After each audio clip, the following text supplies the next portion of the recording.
Assalamualaikum warahmatullahi wabarakatuh. Para sahabat pecinta sejarah dan kisah, selamat bertemu kembali dengan saya, Bernis Almira. Setelah dari sumur Jalatunda di sebelah barat desa Pakasiran, kali ini kita bergeser ke sebelah timur. Masih di wilayah desa Pakasiran, saya akan mengisahkan satu tempat penting dan keramat. Saking dianggap keramat, maka tempat ini tidak dijadikan tempat wisata. Bahkan, jarang orang yang berani mendekat ke sana, kecuali hanya lewat di jalan setapak di sebelahnya. Namun, namanya cukup melegenda. Tempat keramat itu adalah Goa Jimat.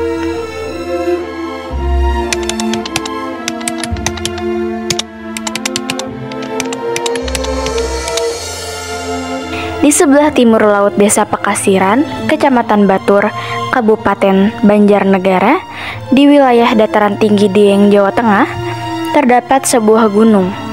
Di lereng gunung itu ada sebuah pohon besar yang sangat rimbun.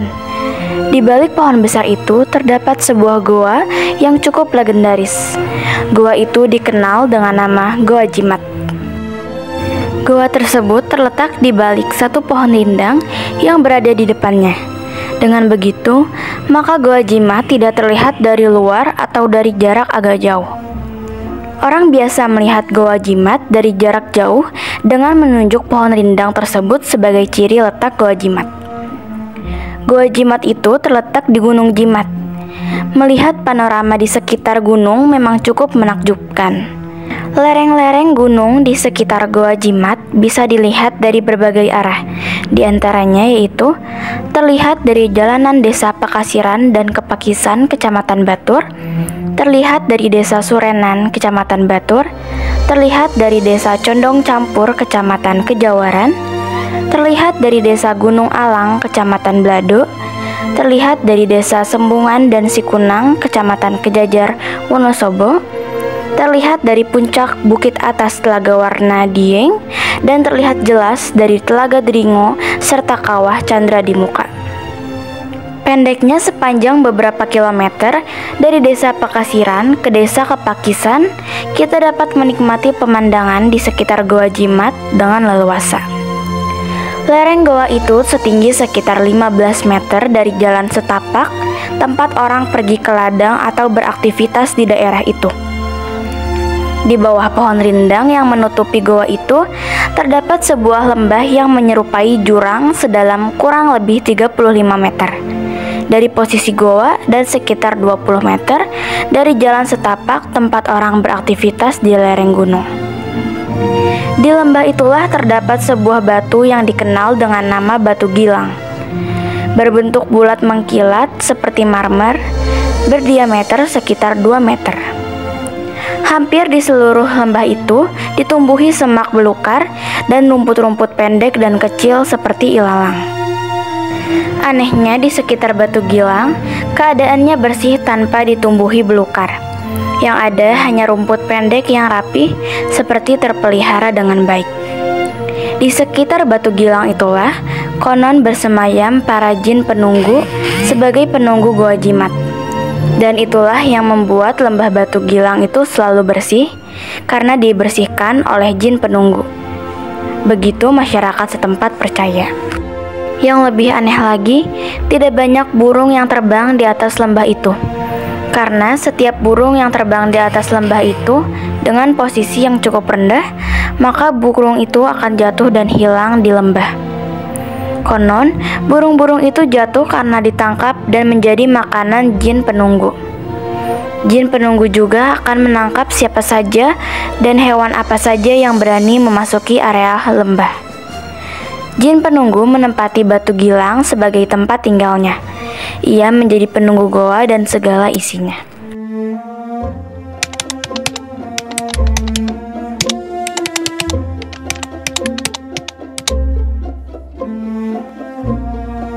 Ya, dinamakan Goa Jimat karena goa itu dipercaya sebagai tempat penyimpanan benda-benda pusaka peninggalan para raja yang sering bertapa di goa itu, seperti keris, senjata-senjata, batu, dan berbagai senjata yang memiliki kekuatan gaib.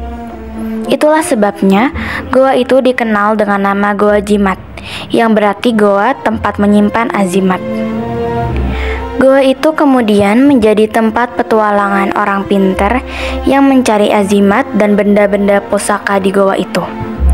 Dari berbagai pelosok wilayah Pulau Jawa datang ke sana untuk mengadu peruntungan mendapatkan pusaka di sana. Tapi tidak ada orang yang bisa memasuki goa tersebut.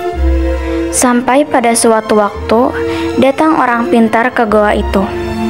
Konon ia mendapat pesanan untuk mencarikan benda pusaka dari seorang pejabat tinggi dengan harga puluhan miliar. Menurut mimpinya, benda itu ada di Goa Jimat. Orang itu memiliki kepintaran yang cukup.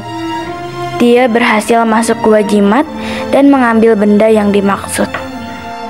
Benda pusaka itu dibungkus dengan rapi, dimasukkan ke dalam tas dan dibawa pulang.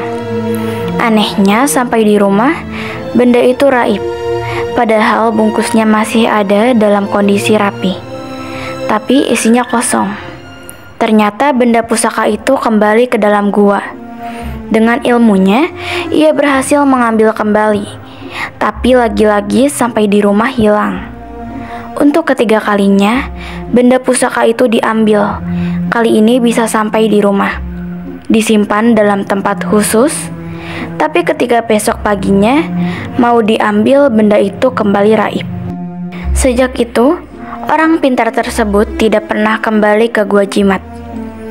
Tapi minimal orang pintar itu dianggap orang yang paling berilmu dan hebat dalam sejarah Goa Jimat, karena telah berhasil masuk dan mengambil pusaka di Goa Jimat. Meskipun benda itu kembali lagi ke asalnya. Dan sejauh itu memang belum ada yang berhasil mengambil pusaka memasuki goa tersebut. Jika dibandingkan dengan wisata yang ada di desa Pakasiran, seperti Sumur Jala Tunda misalnya, maka kelebihan Goa Jimat terletak pada kekuatan magisnya. Sementara Sumur Jala Tunda lebih pada keangkerannya. Konon, kekuatan magis Goa Jimat itu pula yang menyebabkan Dusun Lagetang hilang dalam semalam pada tahun sekitar 1944. Demikian juga dengan hilang dan tewasnya penduduk Dusun Jawera akibat meletusnya Kawah Sileri pada tahun 1944. Bahkan termasuk letusan Kawah Sinila tahun 1979 juga dianggap ada kaitannya dengan kekuatan magis Goa Jimat. Para sahabat pecinta sejarah dan kisah, benarkah Goa Jimat itu ditunggu oleh jin penunggu yang mematikan? Lalu benarkah kekuatan magis Goa Jimat juga memengaruhi peristiwa Dusun Legetang, peristiwa Dusun Jawera, dan meletusnya Kawah Sinila? Kisahnya akan saya lanjutkan di tayangan berikutnya. Ikuti terus kisah ini dan salam hangat. Wassalamualaikum warahmatullahi wabarakatuh.